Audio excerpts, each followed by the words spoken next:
separate. I'm going Okay, to be we are releasing. live and recording. Go ahead, Alex. Continue. Yes, I'm going to be releasing We Are Gregor, the Disability Rights Anthology in several Kindle volumes. I don't know how many volumes there's going to be. The first one is going to drop on August 1st from Amazon Kindle. And I have, first I'm just going to read the list of contributors in no particular order. So we have Spencer Griffin, who's here. We have Charles Duckwall. We have Michael Duckwall's father. We have Edward Morris. We have Luis, I can't pronounce his name, I'm sorry. Quatamek Zabal. Lee Mitchell, Lynne Bronstein, who is here. Marie Lestrange, who also did the cover design for the book. Mish Murphy, who's here. Ron Whitehead, who's not here. Mary Pacheco Chappelle, Nago Bin Ankoa, Alea Celeste, who has a cat emergency. She may be able to join us. Amelie Franck, David Thomas, Destiny Pfeiffer, Gary Grossman, Jade Thomas, Jayaprakash Satyamurthy, Joe Kidd, who is, I guess he was the former Michigan State Beat Poet Laureate, and his wife Sheila Burke is now taking that place, that position. Lyric Rivera, Ellyn Maybe, who's here, and Cristina Deptula, who's also here. So welcome everybody. And I was just sharing, I did some sketches of We Are Gregor artwork. I'll just show this, I don't know if you can see it. And so this is, I was just freestyling it. Wow, you did that? That's fantastic. Thank you. And so this is kind of more like an abstract kind of, I don't know what you would call it, like modernist picture. And this is just really rough sketches. It kind of turned into a comic book project. See it one more time. I found a way to make the screen a little larger so people can really see it. Okay. Yeah, there we go. So this one. Thank you. I don't know. I'm terrible. See, everything seems backwards and upside down to me. Oh, it's correct here from my angle. Yeah. Okay, so this is more of a modernist abstract. Nice. Very nice. This is just a sketch, and it kind of turned into a comic book zine project where I have this doctor character, sort of like Sigmund Freud, and he's saying, "You're mad, Gregor," and Gregor's saying, "I'm fine." Sort of like the meme, this is fine, with the dog. Oh, I've seen that. Yeah. This one is another one I did. Oh, it just seems upside down to me. Talented fellow you are. Very good. And thank you. This one I have individual characters saying what their disability is. So this person is dyslexic.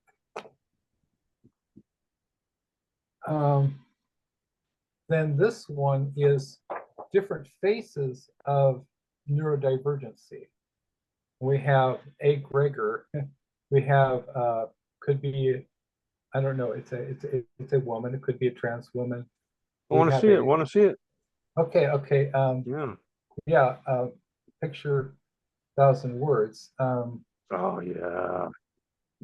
So, this, I was sort of encouraged to do more comic art by my friend Samika Salson. This one is kind of inspired by lyric Rivera.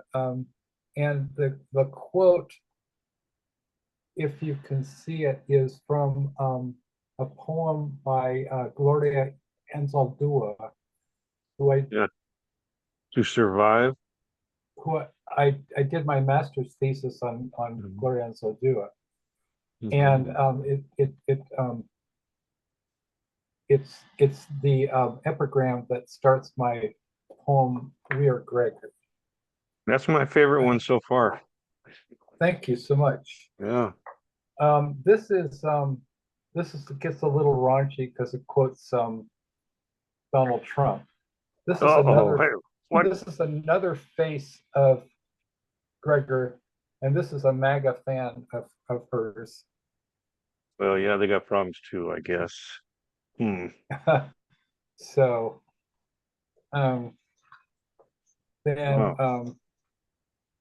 this is the last one is actually, it's not completed yet, but it's from Alea Celeste's poem, which is called, she wrote for me, which she was going to read, which is called Blood Red, and it contains, I don't know if you can see it, looks upside down, and it contains the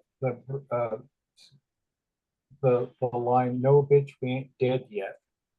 So there's a backstory to that. So that's my Gregor art that I did today. Well, let's bring on one of our readers now. We have some people signed up to read a feature slot, and according to the order of the flyer, which means the order that people signed up, our first reader is Ellyn Maybe. Okay, hi. My poem is called Dyscalculia, which I found out when I went back to college. It was something that I was tested and had. And so dyscalculia. I have trouble with division, a learning disability. It affects math, also sequencing. When I was tested, they said what I was strong at, I was in the top 90s. What I was weak at, I was in the bottom 3%, nothing in between. I wrote a paper in college. The teacher said it was one of the best things he ever read, but gave me an F because it wasn't the right format. So that was that. And you said that I should read one more piece? You can, absolutely. I mean, or I don't have Ellyn. to. I don't, because we might have so many people. Do you think I should just I think we'll be all right. We'll be all right. We'll be all right. Yeah, No one's going to go 10 minutes. Don't worry. Yeah. Oh, okay. Okay. So this is 2016, the year the 20th century finally died. Seems a good day to read it. Yes. Great title. The year so many musicians died, and the year freedom seemed to be moving underground. Caskets filled the air. We live in times of turmoil, clocks beating quicker and quicker. Middle age seems old, seniors seem timeless. There's a lethargy in the way people move. There's a liturgy on the tip of our tongues. There's something in the morning cereal. It looks like newsprint. There's something in the evening news. It seems like farce, as though this couldn't be real. This over-the-top peek into tragedy's eyelid, this shiver that lives in our psyche like snow. We ski into another winter. The world is on a ski lift. Cocoa is leaving its face around a cup. We stir and it's January. We stir and it's the 20th century. We stir and it looks like it's black and white newsreels. History tries to repeat itself as the people in power like sequels. People wear the hero mask, the death mask, the face and the heart. People make choices. The stores sell everything. One of the strongest songs from Rodgers and Hammerstein, You've Got to Be Carefully Taught. Prejudging is the name of the game so many households play. Play Rummy Cube instead. Play solitaire. Don't be influenced by peers. 1 minute to midnight, but people don't know if the year will leave us dangling from some threshold. History said, look at me with your eyes of flame, burn my pain in your memory, walk into the libraries and kiss all the spines. The earth is spinning whether people stay on it or not. What if earth falls in the forest and nobody is there to hear it? The last person on earth will carry a pencil. That is why earth has survived this long. Thank you. Thank you, Ellyn. Awesome as always. The multiple award-winning poet, Ellyn Maybe. Yeah, you know, I just realized when you were reading that there's a poem that Alex wrote called I Am Gregor. We forgot to do that one first, so maybe we can do it now. Is that all right, Alex? That's fine, yeah. Yeah, let me put it up for you. Okay, cool. There it is. Now to share. It might not be the cleanest of shares because it's coming from my mail. But can you see the poem? We Are Yeah. Gregor? Yeah, okay, Alex. Yes. Take it away, sir. I'll scroll down as you read. Okay, great. So this is called We Are Gregor. I guess it's the eponymous poem We Are Gregor from the collection We Are Gregor. And it starts out with an epigram: to survive the borderlands, you must live sin fronteras, be a crossroads, gloria anzal dua. I am Gregor, and she, and he, and they have the wisdom, the knowledge, the distinction. We are your fathers and mothers, your sons and daughters, your cousins and nieces and nephews, friends and lovers. Unfortunate clouds lower over our minds with unkind thoughts, pervading self-doubt, addiction, mire of contradiction. Bullied and beaten, we often feel defeated. We look to pills and drink. We stink of insufficiency. We cannot see the clock hands ticking their dire commands. What to do, what to do, what to do. Words swim beneath our eyes, swamp letters, float into the, I've got some. I think flaunt was better. Keep going. I've got some pop-ups in my way. What's yeah, the last those are your line? pop-ups, not mine. Oh, I know, it's my pop-ups. Kick those pop-ups to the curb, man. Yeah, what's the last word? Float into the depths of space. Float into the depths of space. Our hands deceive us. Left and right become a fight for who commands. We feel the shifting sands beneath our feet. Hard to compete with. I'm sorry, I have a pop-up. Those. Hard to compete with. What's that? Well, I guess with those for whom the everyday tasks are done with ease. We feel foolish, stymied, driving ourselves into a frenzy, trying to capture the numbers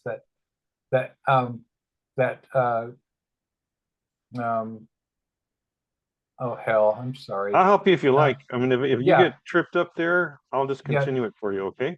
Okay. So you have, go ahead that line again. Okay, trying to capture the numbers that something. Trip and bumble. That bumble like the police in an early Hal Roach comedy. Yeah. Jerky and under crank were flicker or something flicker. Images. We're flickering images in a Nickelodeon theater. We are gay. We are straight. Christians, Jews, Muslims, atheists, and Satanists. We are transgender, non-binary, gender queer, cis gender, in a rainbow blender of nothing and everything. In between, We are Caucasian, Asian, Black, Latino, tuxedo cats. And a sky full of bats, gonzo. We bear the keenest senses, doubly exceptional, raising ourselves. Frequently, we are abused, called bad names by those who seek to tame us, shame us, and train us out of our marvelousness, mold into slaves to a normative system and to thinking we don't matter, wives and husbands, girlfriends and boyfriends, bruised and battered. Yet we persevere. Our eyes are the clearest of the clear. Will be around this time next year, and many more will roar with genius. And we mean this hyperlexic vocabulary. Authors, painters, composers, pioneers of complex systems, knowers of specific and unusual facts. Autistic, ambidextrous, faster than light reactions to vex the haters. Math equations to conquer nations. Our least achievements just a blip on the radar screen, considering the manifold we are.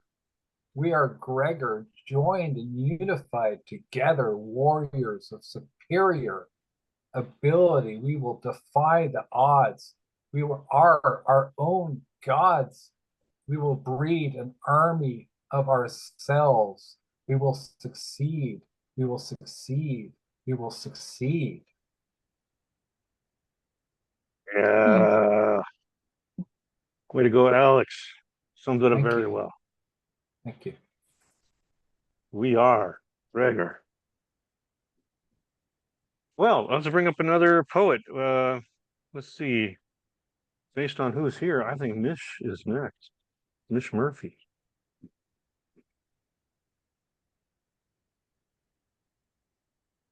Yes. Hey, Mish. I'm gonna get myself Go ahead. Orientate. see myself. Yeah, I can see myself there. Do you mind if I put you on speaker view? No. Oh, there you go. Okay. By popular request, I'm reading the pirate poem first. Woo! Gender neutral, notice folks. That's, but almost really. It's a dream about you. Last night I dreamed about you. You were a pirate. Not one of the dirty ones, but a high-class pirate with the whitest teeth. Sexy but dangerous. Yum. We were on the deck of a sailing ship, no land in sight. You tied me to one of the masts with ropes. I was hoping you were going to ravish me. You wore 3 gold earrings, and I wondered in the dream, where's the tattoo with my name on it? I thought you had one, but the scenario shifted to a cocktail party in the suburbs on a backyard deck. I wore a long white linen dress. Well, it was more of a nightgown, a gauzy one that made me look half naked. Despite that, you left me tied up and wandered off, holding a goblet of red wine, looking for your partner. Then I was in my college dorm room in a swivel chair, sitting on my boyfriend's lap. Whee! I squealed. Let's spin the chair. Spin, spin, spin. Suddenly, an alarm began to wail. Fire, I heard somebody yell. Put it out, said somebody else. Oh, that was awesome. That was so vivid. You made me feel like I was there. But they should have had you write an episode of Baby Reindeer because that is just so vivid. That was awesome. Good writing. You got another one? Yeah, but I have to ask, well, can you ask everybody? It's explicit. Or adults in the room? We're okay. Why not? Adults here? Yep. I Okay. don't want to. Proceed. I think we're all right. All right, it's called The Schlong, inspired by Nikolai Gogol's The Nose.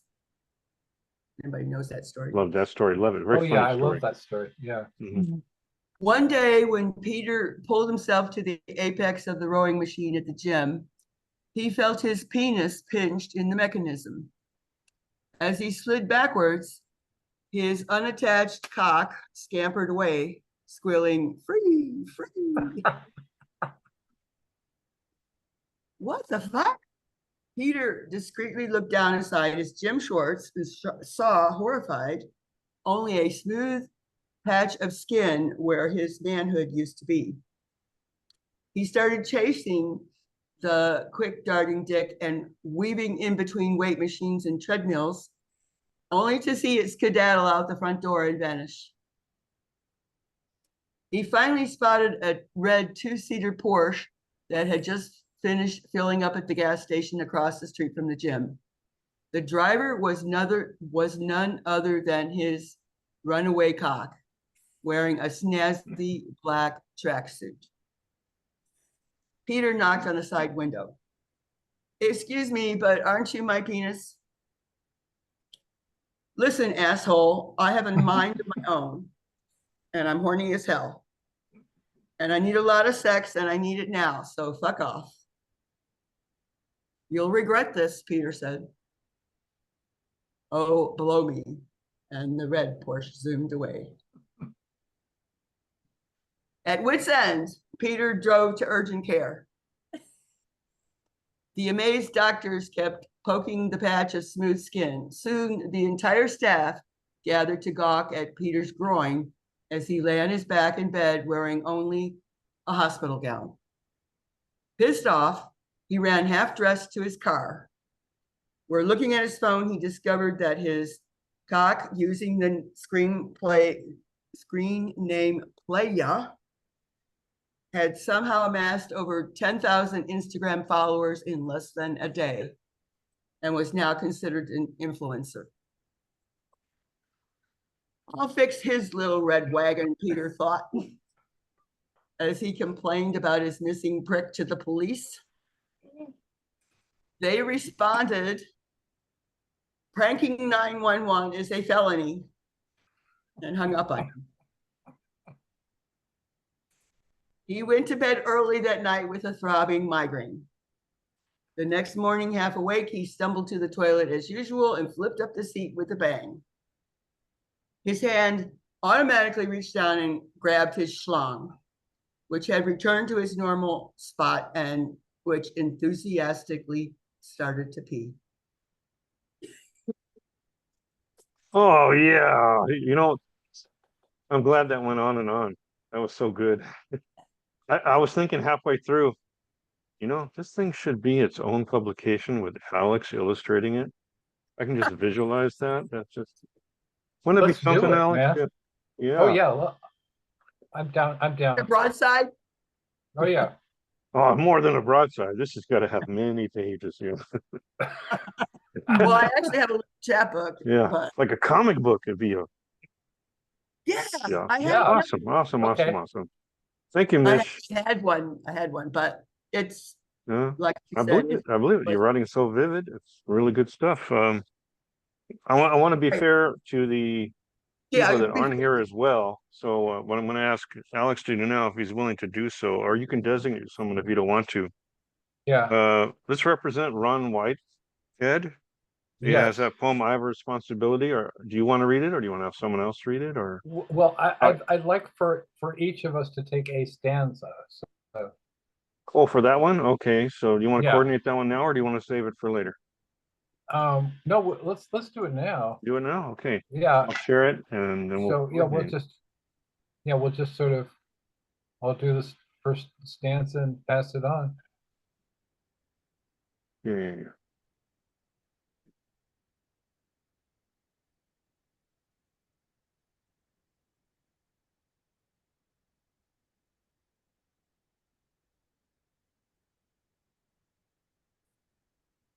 Give this moment of dead air here. If you want to make any commercial, go ahead. While I find Ron's poem. Yeah, I'm not sure if you guys saw it, but on Michael There it is. Duckwall's page, he has a photo of Ron and Charles Duckwall at this. I don't know what it is. It's not the insomnification, but it's the event that Ron's doing now. It's a really nice. We'll give that photo. another try, but probably toward the end. I've got Ron's ready, so I'm going to share it now. Okay. Here we go. I have a responsibility. Okay, so how do you want to take it to people just volunteer to do the next one? They just go down, people spontaneously going down? Yeah, why not? Yeah? Yeah. Is everybody ready for that? Yeah. You might have some people jumping in. That's cool. Yeah. Okay, let's give it a go. Okay. I have a responsibility by Ron Whitehead. I have a responsibility to my Black friends, brown friends, white friends, rainbow friends, to my friends of every color. I have a responsibility to my immigrant friends, refugee friends, to my friends of every ethnicity and nationality. I have a responsibility. Oh. I have a responsibility. I don't know what that is. Back there, I don't know why. Interference. Oh. But I have a responsibility to my friends of all beliefs, non-beliefs, religions, spiritualities. I have a responsibility to my female friends, male friends, gay and lesbian friends, transgender friends, non-gender friends, straight friends. I have a responsibility to children, the elderly, the disabled, to all those who are unable to fully care for themselves. I have a responsibility to democracy, to freedom, equality, and justice for all.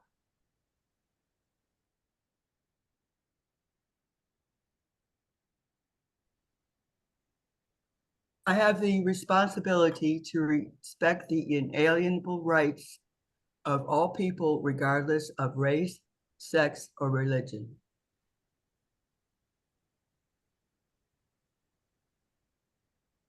I have the a last two. responsibility to stand up and speak out and abide by those precious documents our founding fathers created: the Declaration of Independence, the Constitution, and the Bill of Rights. Okay, finish it, Alex. Okay, I have a responsibility to be a nonviolent, peaceful poet, forever standing on the front lines with words, with actions, on the page, on the stage, on video, on the streets, fighting against inequality, injustice, and all their abominable manifestations, fighting for freedom, equality, and justice for all people now and forever. Everyone, say it. Responsibility. I have the responsibility. Oh, I have a responsibility. That was good cacophony there at the end. Thank you, Ron Whitehead, for an excellent poem that really is inclusive for us all. And now let's turn to someone else who's here, Spencer Griffin. Thank you. Right back, just want to get this out. This is a poem that was recently published in this book, Poem Pie. And recently was at Beyond Baroque. I think a few of you were there performing some poems from this. This is a compilation. The illustrations are my mom's, Sharon Griffin. My dad, S.A. Griffin, whom some of you may know, helped to compile this. And I'm going to read the poem that I submitted to this book as well, and that is called I'm Different, page 43.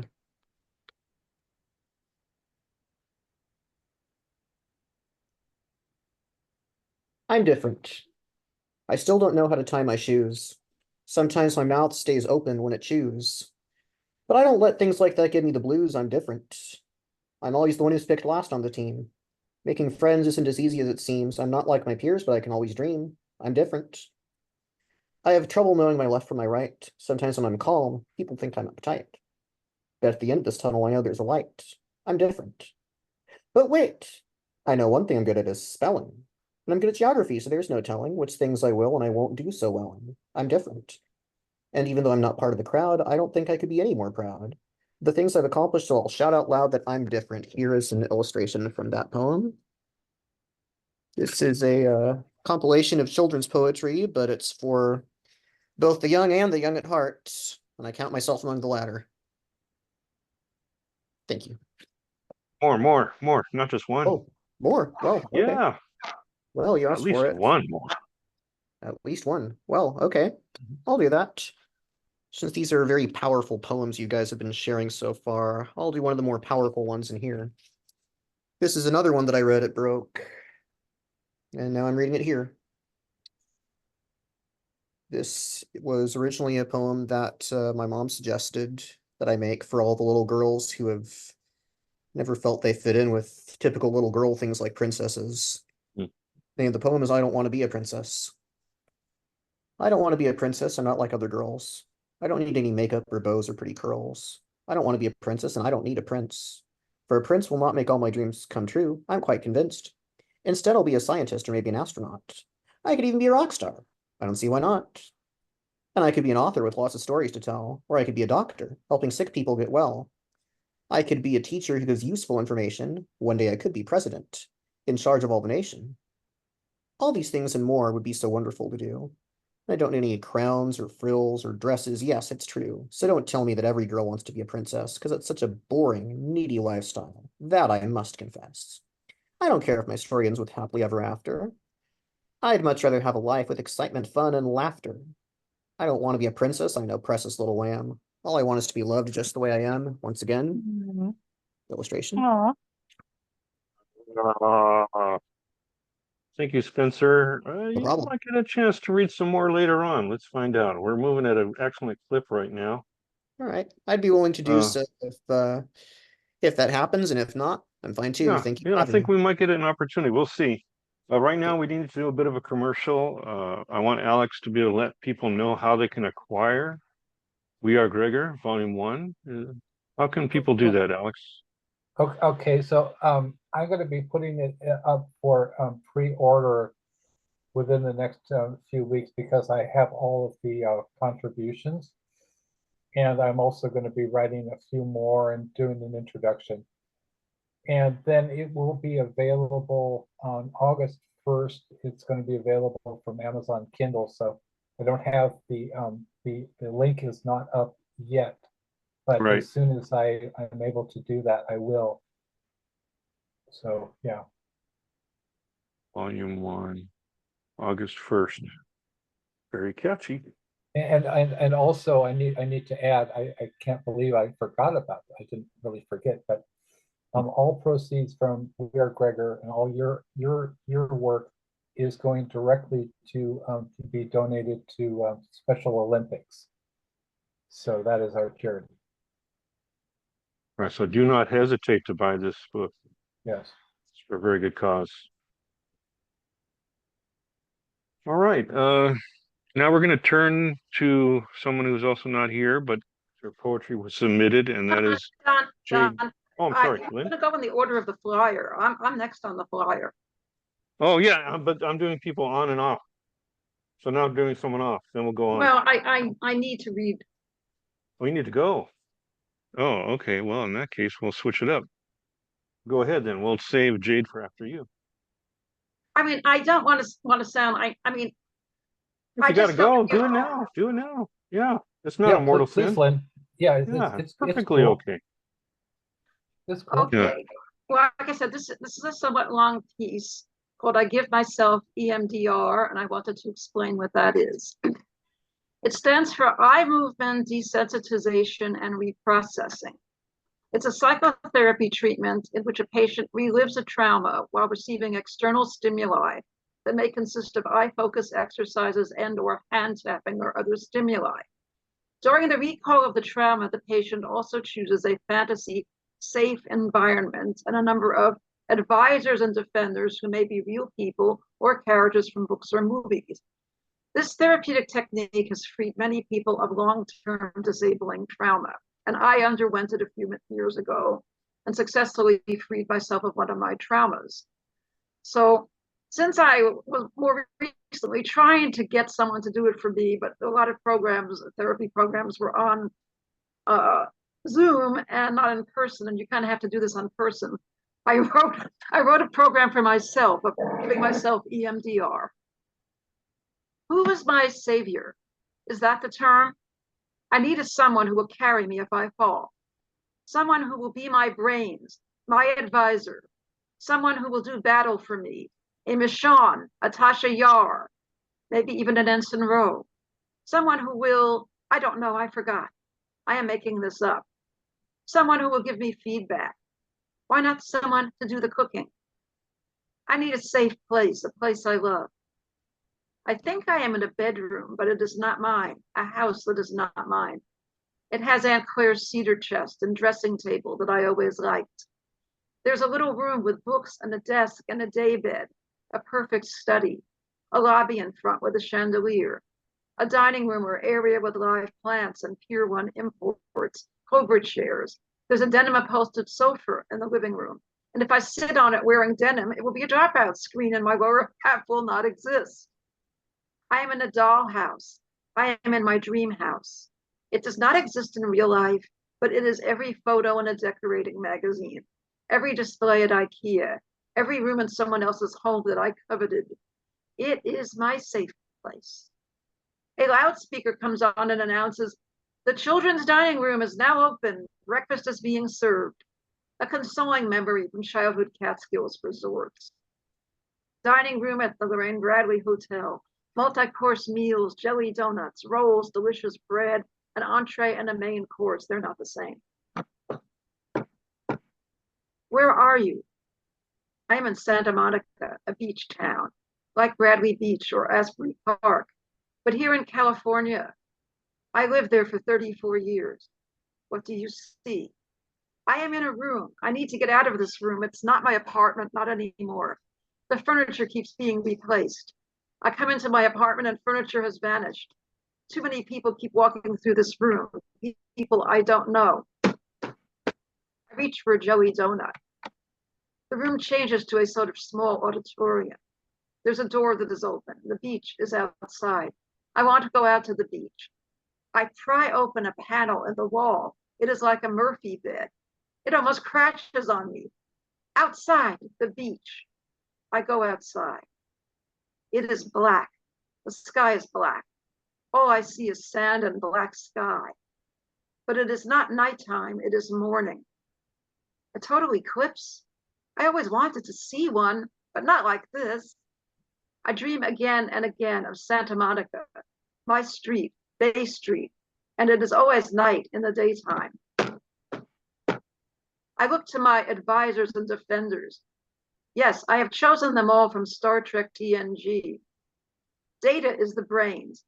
He tells me that there is no logic to the total eclipse idea. Total solar eclipses seldom pass over the West Coast. He is positronically convinced of the fact. Deanna Troi is the comforter. She holds me in her arms and empathizes with my fear of the dark and the daylight. It's like that on the Enterprise too, she tells me.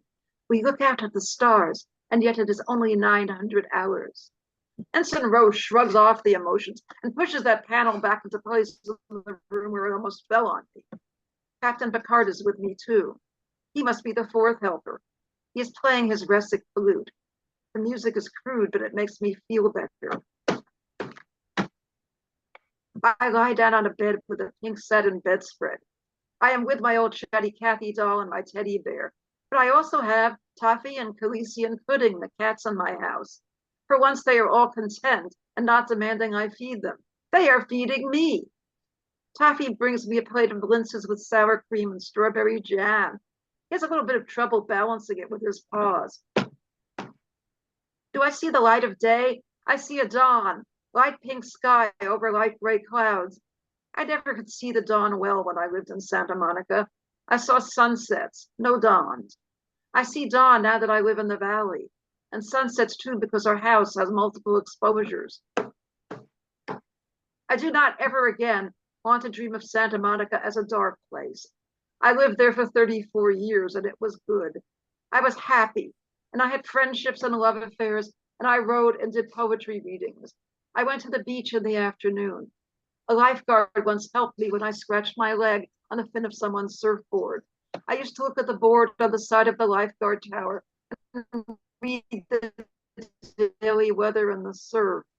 From the sound of the doves and seagulls to the sight of the surfers wiping out and the little sandpipers scurrying on the sand, to the droning of the speakers of the city council meetings, to the free concerts on the pier, to the carousel. Think the good, not the bad, the sunrise, not the eclipse. I lost the city, yet the city lives, and the sun behind the dark can live within me if I will it. Flood the city with light. I am a little scared, a little bit troubled. Hold my hand, Data, Deanna, Ro, Jean-Luc. We are going through a wormhole into my reclamation. Light.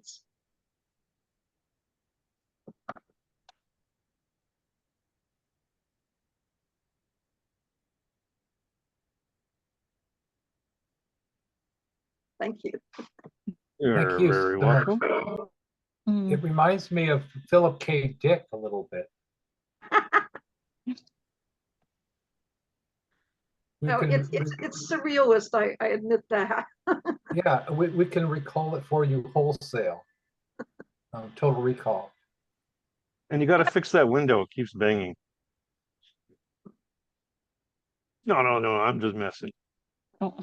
The real scene stealer was the cat. Oh my God, your cat is so adorable. Oh, I agree. what about that's Toffee behind me? Yes, an we love the adorable- cats. My shirt is Yeah. cat themed, by the way. Yeah, All I need is books. yeah. Again. Well done, well done. Sorry you have to go, but Well, I'm actually not going. It's just that I'm impatient. you're impatient. Oh well. I'm impatient. Well, okay. You got what you I wanted. just had to. Okay, thank you very That's all much. right. That's all right. That's all right. You can stay for the show. It's fine. We room for everybody. That's certainly true. All right. So as I was promising and continue to promise, Jade Thomas has a poem called "Someone's Reflection." So I turn to Alex if he wants to read it or have someone else read it. I'd like Ellyn to read it, please. All right, Ellyn, is that all right? I'm going to put up the poem here in just a moment. Sure.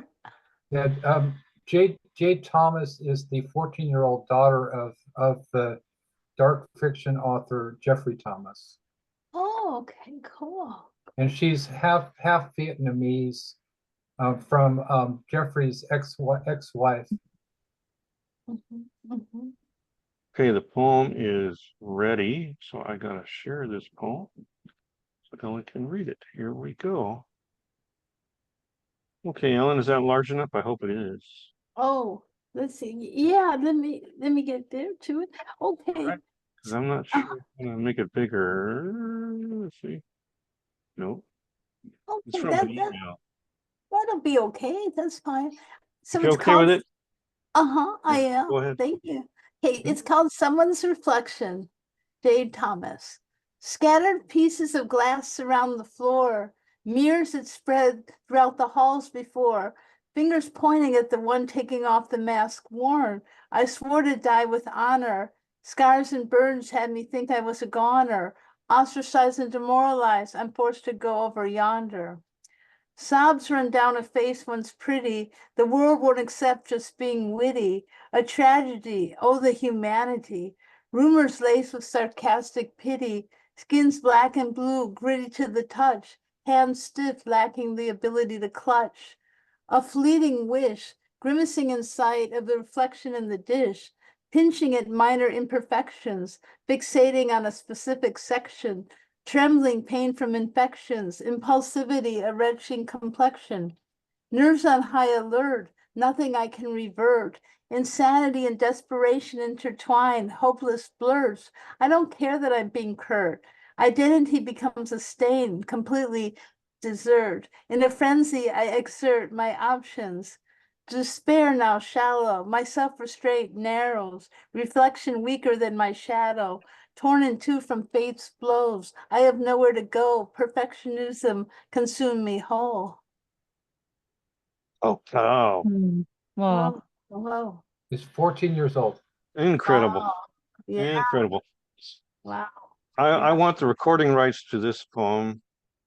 I think it could be an excellent, it's got music in the background, you know, and the poem's being Yes. read forcefully. It could be really nice. Mhm. Yeah, that's the way I'm envisioning it. Fabulous work, Jade.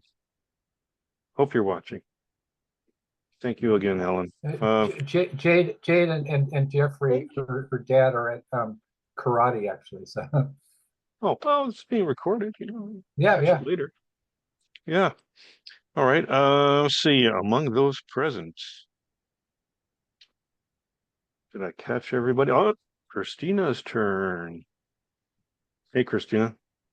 All You right. ready? Hello, I'm Cristina Deptula, and I am a magazine editor, book publicist, and creative writer. And I write a variety of fiction, nonfiction, poetry, and prose, including a little bit of sci-fi and fantasy. But today I'm going to be reading the article that I sent into the We Are Gregor anthology, which is also published on my Medium blog, Lois Lane Investigates Authors. It's called Check Your Instincts, How to Defend Yourself Without Becoming a Karen.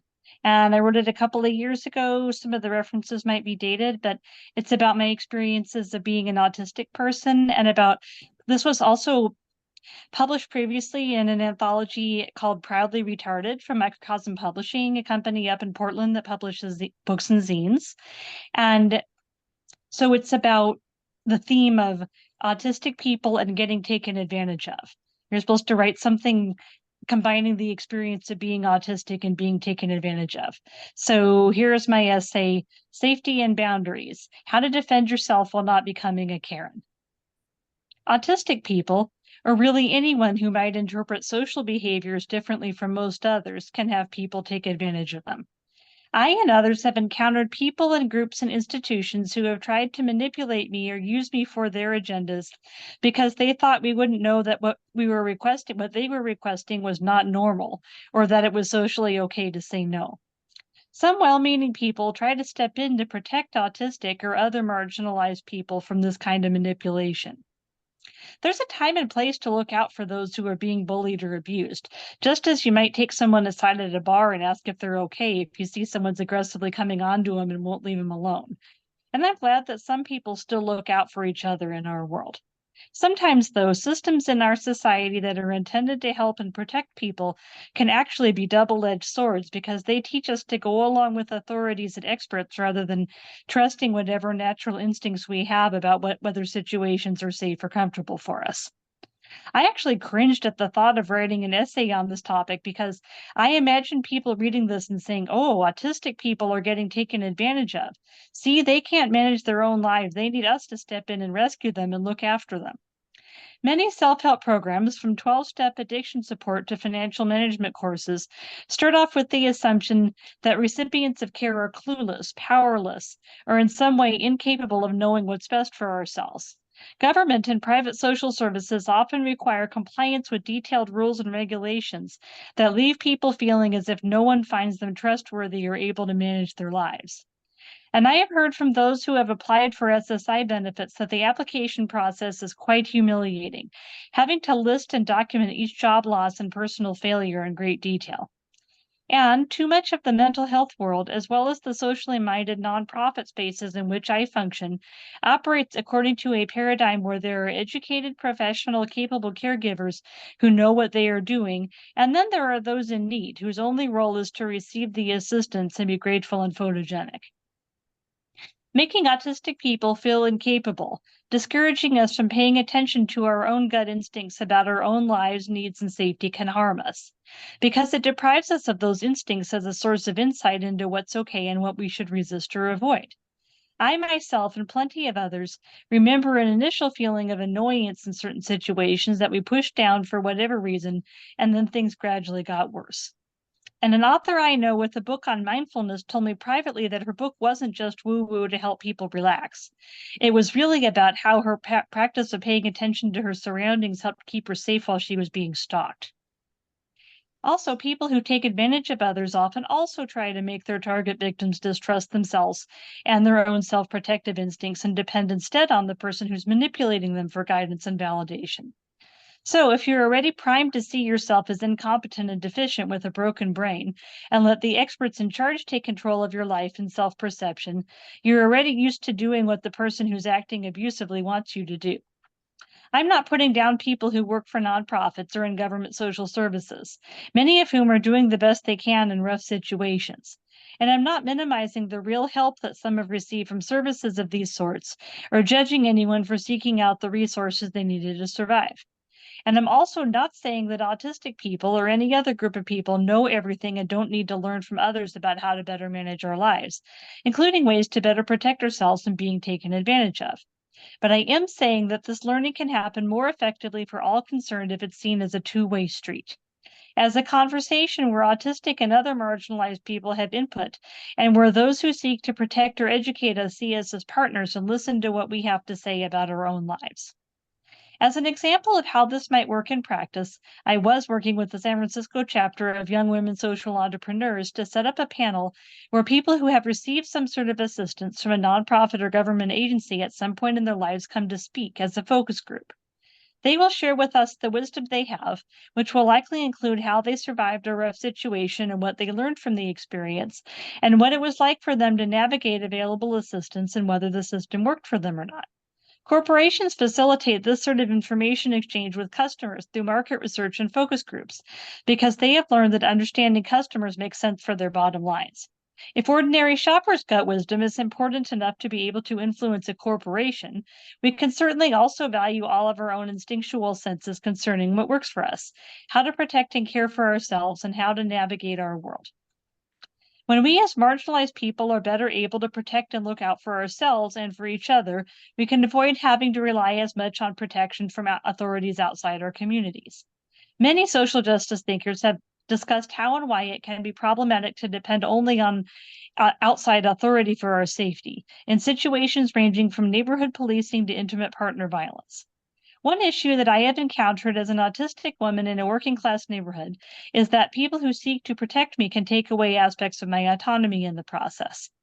I remember giving a talk to a group of other autistic young women within a therapy group on how to start small businesses or take on freelance work to develop sources of income. I give the therapist who coordinated and attended our sessions a whole lot of credit because she did listen to and implement our group suggestion that we take turns leading workshops and sharing our knowledge. After I spoke, though, she said she had a big question for me. She wanted to know how I thought autistic women would be safe doing things like putting personal contact information online, going out at night to professional events, and meeting up with clients they'd found on the net. There are real safety issues there and real problems some people might run into with those situations.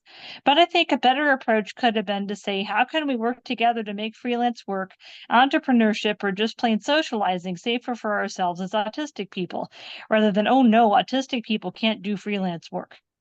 The reality is that it's often hard for autistic people to find work that pays enough to support us, and social service benefits are often hard to navigate. Even when we do get social service assistance, it's often not enough to live on, and some autistic people don't have enough support from family and friends to make up the difference. Also, some autistic people just plain choose to work as freelancers or entrepreneurs, or want to support themselves financially as much as possible, regardless of whether they can get benefits.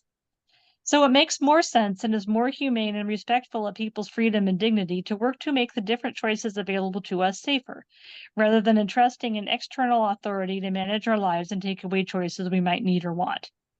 Also, the authorities we rely on to take care of us and protect us from being taken advantage of can set up systems that enforce power imbalances and structural injustices within our society. We see this when people of color, the visibly homeless, and those who are foreign-looking and speak different languages experience a greater chance of being harassed or arrested or worse by law enforcement for the same actions as less marginalized people. So, when we ourselves or those who seek to defend us from being taken advantage of or advocate that we do that by expanding the power of coercive authorities of some sort, we can inadvertently end up making things worse for other marginalized people. So I'm more of a fan of approaches to increasing our safety that come from the grassroots, from within our own communities. To be honest, though, even trusting our gut can be problematic. Even our own gut instincts and our own ideas of what kinds of people and situations are inevitably shaped by our own prejudices. And sometimes we may think a place or situation is safe when our group is safe there, even when other groups of people have very different experiences. I remember a friend who was homeless saying that I was very cool for being willing to hang out with them in the public library. He was glad I didn't avoid the library because homeless folks gathered there during the day, as it was one of the only places they could hang out in public without having to buy something. The very same week, after a news story broke that an angry man had murdered women around the country who would refuse to date him, a female friend of mine blurted out on Facebook that she believed women were terribly oppressed in our society. Even when we weren't murdered, she wrote, we were often harassed. So she avoided all sorts of public places where she'd experienced sexual harassment, which most definitely included the San Francisco Public Library. She did not say or even necessarily mean that homeless people were the ones bothering her, but she was pointing to a problem that I've seen in other open community spaces. If we try to set up a chill community without the oppressive social controls that often keep certain kinds of people out, how do we make sure that some people don't then take over the space and make others unwelcome? And as individuals, how do we figure out what's going on and how to avoid getting taken advantage of or harmed? I firmly believe that it's the responsibility of those who seek to harm and take advantage of others to stop that behavior, rather than it being the victim's duty to avoid harm. I would never support victim blaming or shaming of any sort. So I'm more into an approach to safety that focuses on empowering individual people and communities to be able to make informed choices about what sort of situations to be in and to be able to devise ways to make social encounters and life choices safer. One trend I noticed that I believe has great potential to make society safer, especially for autistic and other people who are potentially marginalized, is that our culture is becoming more direct in how we talk about things. This seems to be a gift from the millennials who have grown up able to blurt things out anonymously or under fake names over social media. We've now got memes staring us in the face about STD testing, racism, sexual assault, all important cultural topics that people previously pushed under the rug when it wasn't considered polite to talk about them in mainstream society. This directness has its critics, those who lament the loss of more formal social graces and find it rude when, for example, younger people come out and request cash donations towards their honeymoon or basic living expenses or student loan payments instead of wedding gifts. Even the Me Too movement against sexual assault and harassment has its detractors, some female, who fear that having a social mandate to explicitly state one's intentions and wait for definite consent when expressing romantic or sexual interest in someone will eliminate what they see as the fun and magic of flirting. However, I think the shift towards direct communication, towards saying what you mean, could help make the world safer for marginalized people, autistics in particular. Not everyone has access to a private space where people talk about sensitive topics. So the public space is the only place where some people get to discuss certain things at all. When we can be open and direct in public, we can include those people in our public conversations and raise awareness to a wider group of people. Also, as society becomes more diverse, not everyone operates according to the same set of unspoken social norms and nuances. People from different cultural backgrounds can interpret things differently, including the many but not all autistic people who use a more direct style of communication and take things more literally at face value. I think the directness we see in modern culture and on social media has come out of adapting to greater social and cultural diversity. We can't take it for granted anymore that someone will understand what we really mean when we say something, so we have to come right out and say it. It's harder to take advantage of people when you have to speak plainly and say exactly what you mean. And it's easier to know what's going on when those around you are straight up with you rather than obscuring their speech with euphemisms and nuance. Important matters are a lot likely to get lost in translation. And finally, having a culture of direct communication, online and elsewhere, can help empower individuals and marginalized communities to protect and defend ourselves. Rather than relying on an authority to come out and look after us, we can speak up about the physical, economic, and social threats we face and ask for what we need to make our lives safer. We can ask in public spaces what someone means by something so that we don't mistake someone's intentions. And we can check in with others like ourselves to see if something that's being asked of us is normal or way out of line.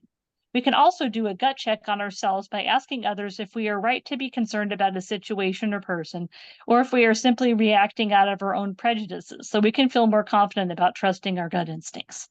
And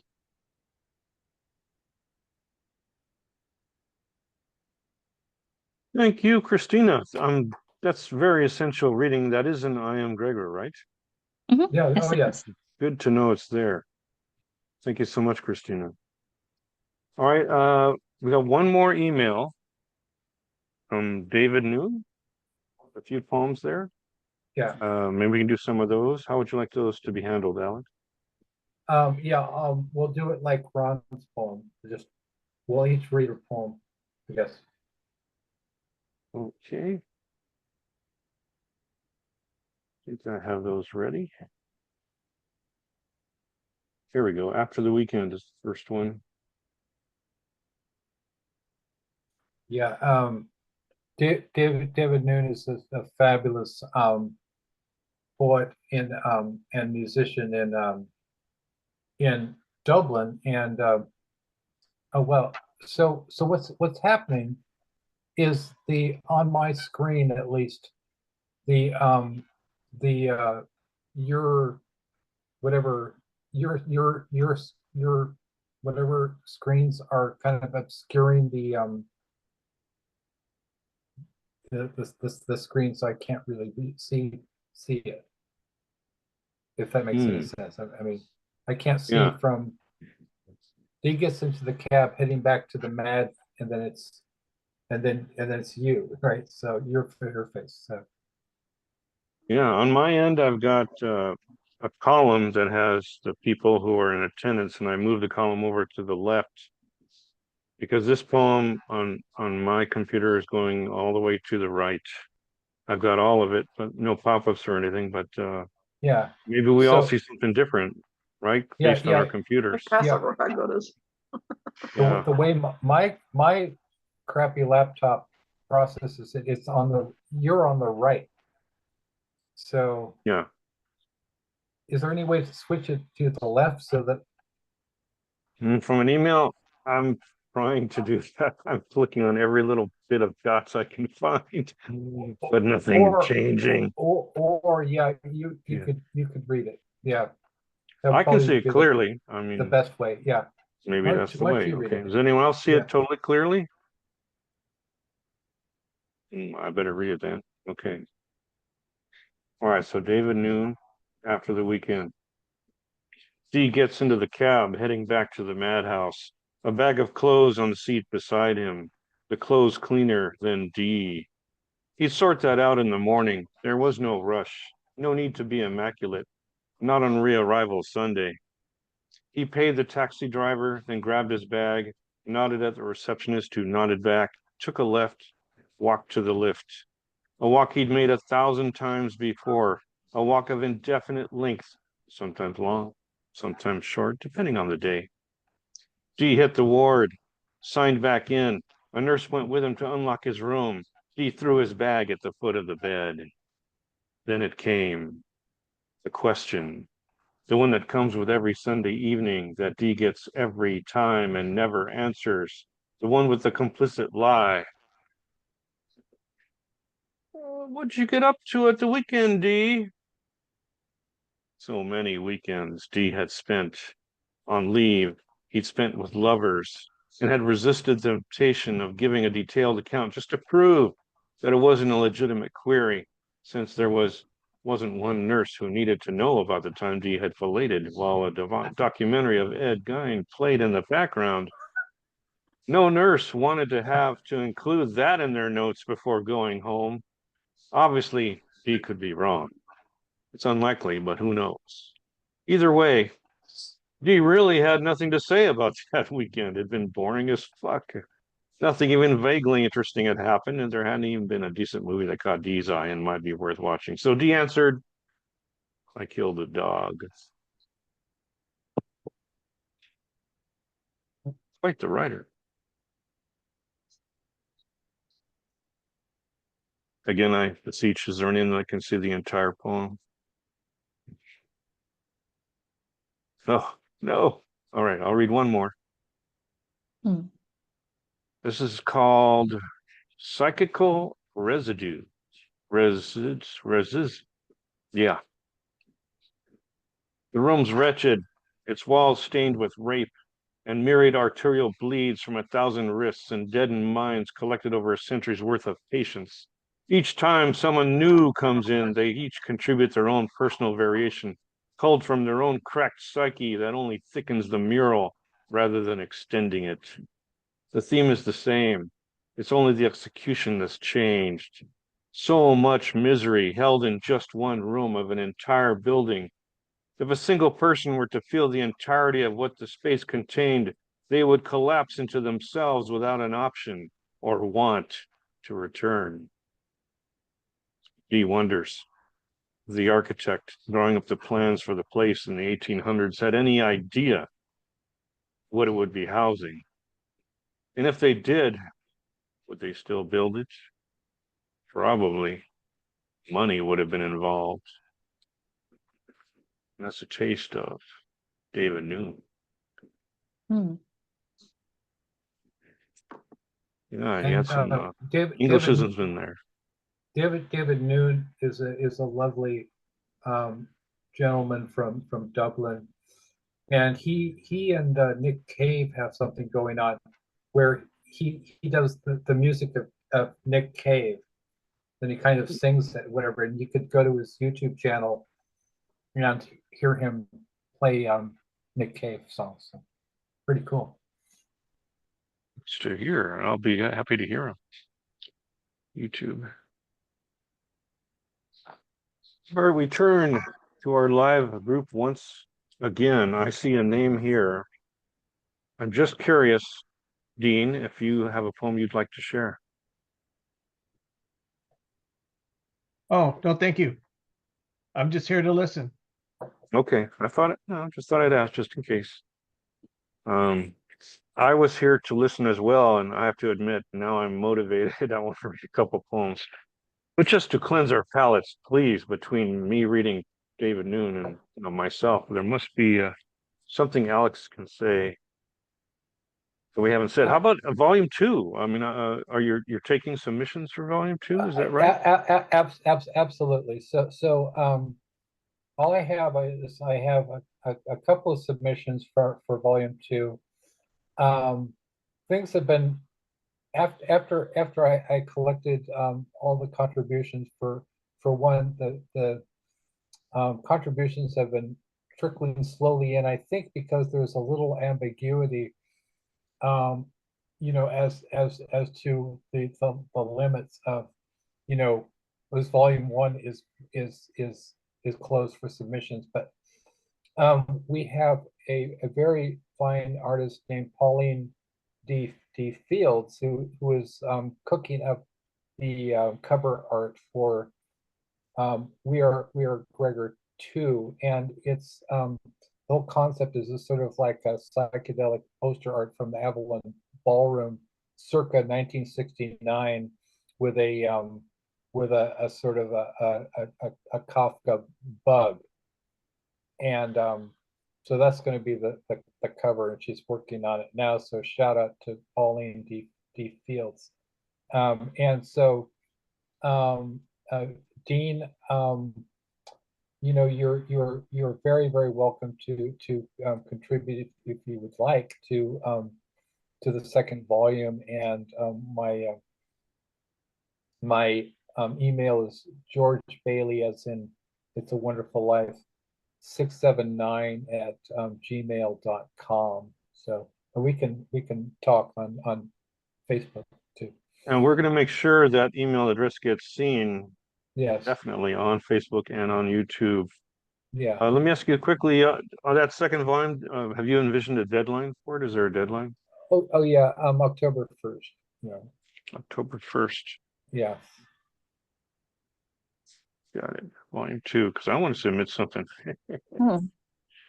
In fact, before I even say my thing, there are two people I know you mentioned that wanted to be part of this and couldn't be part of this. Maybe you want to handle maybe reading some of their work, Alea Celeste and Lyric Rivera. Did you want to do some of their work, Alex? Yeah. Yeah.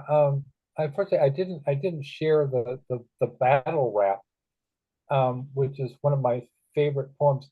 I'll just share a little bit about actually about Alea, because she is pretty much the person who's responsible for bringing me back from the abyss after I sustained a brain injury in 2018. And she's kind of been one of my favorite people. She also is neurodivergent. She has dyscalculia, like me and Ellyn Maybe, and she has been there in my corner. I've had very, I mean, Cristina and mentioned, sort of like bullying is unfortunately a thing that occurs, and I've experienced just over the past few months, I've had ableist bullying to the point where, particularly from people in the horror community, where somebody who had been mocking my brain injury literally sent me a pack of 100 razor blades with instructions on how to commit suicide. Oh. And I've been pretty much thrown under the bus by the horror community because nobody wants to acknowledge that there are people in the horror community who are trying to cover up who's involved with this. So Alea has been one of the very, very few people who's had my actual back. And she wrote this battle rap for me, which was called Blood Red. And it was inspired by two things. One, it's a Richard Pryor routine where he says, you know, something like, I'm still alive, bitch, or something like that. And the other was, the song Bela Lugosi is Dead by Bauhaus. And so she sort of combined those into this battle rap with the chorus, "No bitch, we ain't dead yet." And so that's a shout out to Alea. I love you. Hey, Alex, real quick, is it okay if I put you on speaker view when you're reading her work? Yeah, I don't have her her poem, unfortunately. So Oh, yeah, oh, well, she had all right, well, a cat emergency. So right, and yeah, so we'll have to just do this again sometime so she has a chance yes, to read. How about Lyric Rivera? You want to say something about Lyric? the same thing. I think with the way my my screen is set up, you know, I mean, if we'll try it again just to see if I can see the screen. Yeah. Okay, good. All right, well then I'm gonna have to inflict a little bit of me on you all. Because I just feel the impulsion to do so from what I've been hearing today. It's just wonderful to hear this. And I have to admit, I sometimes have some beefs with society. And so that's what these two poems are. Forgive me in advance. They're from my latest chapbook, Galactic Journey. They're the last two poems, so they'll be pretty easy to find. All I have to do is scroll down. There we go. Cool.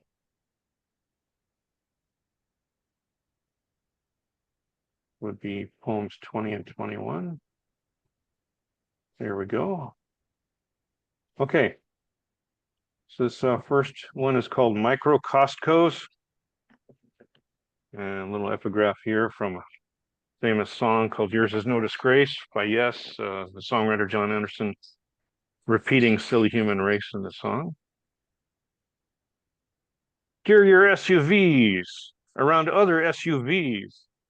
Park in aisles, waiting for a space to open. Unless you are in the great snaking line where people's cars line up to be filled with processed dinosaurs. Push your shopping cart around other pushers who do not wish to be delayed by your presence. Wait in the very small micro queue of humans with hands ready to nab samples of some food. Navigate your loaded rolling basket into the faster of two lanes for shoplifting inspection before exit. Speed your exiting vehicle around others as you attempt to reach red lights first and in front. Okay, I got a lot up of my mind, thank you. And the last one, oh Lord. Yes, I was raised a certain way. Oh my gosh. Yes, I was an altar boy. Oh, Hmm. get your mind off it with this poem, I hope. Aliens observe. Stupid humans, thinking they are superior because of the color of their skin. More have died because of you. Stupid humans, thinking they are superior because of their choice of religion. More have died because of you. Stupid humans, thinking they are superior because they live in a better neighborhood. More have died because of you. Stupid humans, thinking they are superior because they drive an expensive vehicle. More have died because of you. Stupid humans, thinking they are superior because they have accumulated more material things. You know more have died because of you.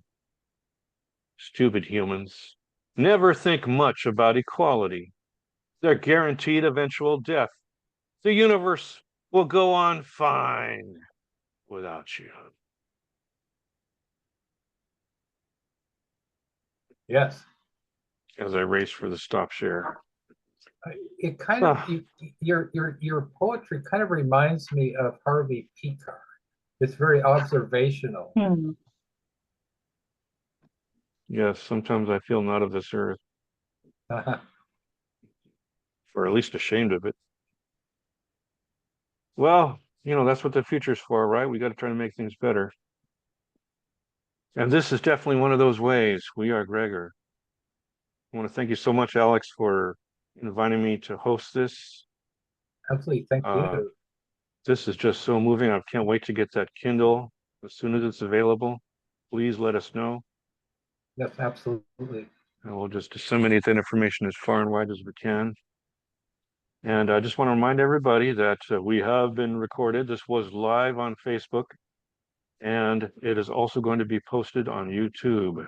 All I have to do And is ask I'm everyone. sorry. Before I'm we sorry. go, Yes. yes, sir. Lyric Rivera. You have that one. I have one. Yeah, you have lyrics essay.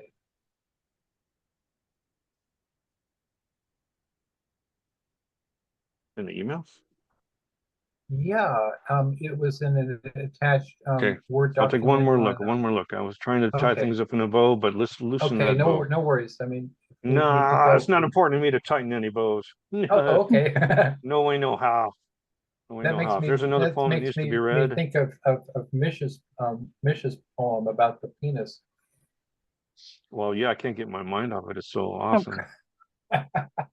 Yeah, I mean, well done. We already know that. Okay, let's see. Okay, Lyric Rivera. Let me link through the emails one more time. Feel free to say whatever you want while you're waiting. Yeah, that's the one. Its title is something like Alexis Johnson book or something like that. Looking for it. Yeah. You mentioned you found it earlier, actually, in the show, so, or maybe it was in the before the show. Well, I'm not good at wearing two hats. That's cool. That's Yeah, cool. but I'm trying here, trying. Yeah, I think I might have happened upon it here. This says Neural Rebel. Is that the one? yes, neurodivergent rebel. Yes. Let's see if I can get my pause on it. Divergent Rebel. There's a lot of back and forth in this email.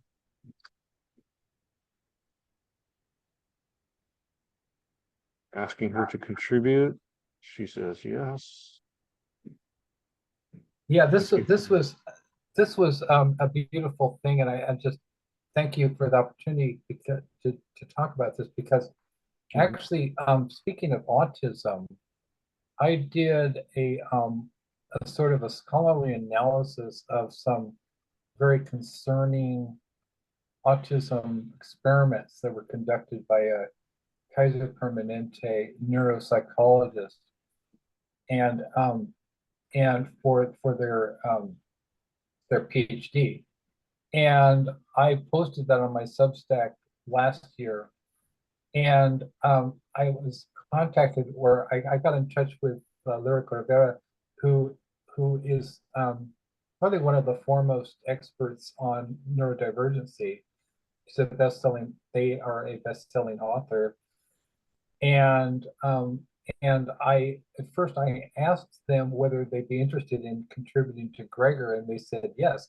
And they sent me this piece, which was a marvelous essay on, the intersectionality between neurodivergency and queer identity.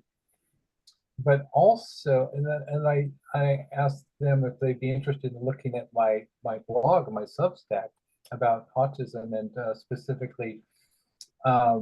I've got that right here, Alex. Do you want me to share it? Yes. Here you go. Okay, excellent. Yes, write the essay. that is it. And I also, yes, I also have, thank you. And I also have done a, yes, I have actually done a video. I read the whole thing on my YouTube channel. So yeah, it is very, very disturbing.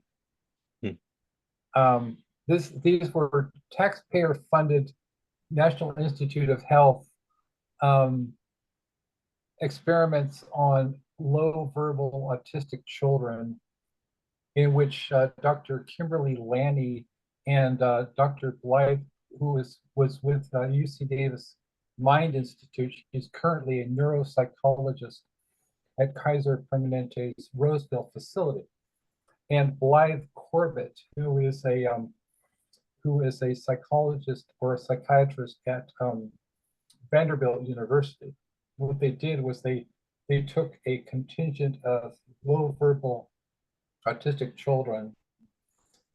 They subjected them to experiments where they basically brought them in and strapped them down in a fake MRI machine, which is the UC Davis Mind Institute has a fake MRI machine, which generates sounds of a decibel equivalent to a landing strip at an airport, 110 decibels. As you know, autistic people know, 90% of autistic people have, I'm neurodivergent, I'm not autistic. 90% of autistic people have some form of sensory hyper awareness, hyper acuteness.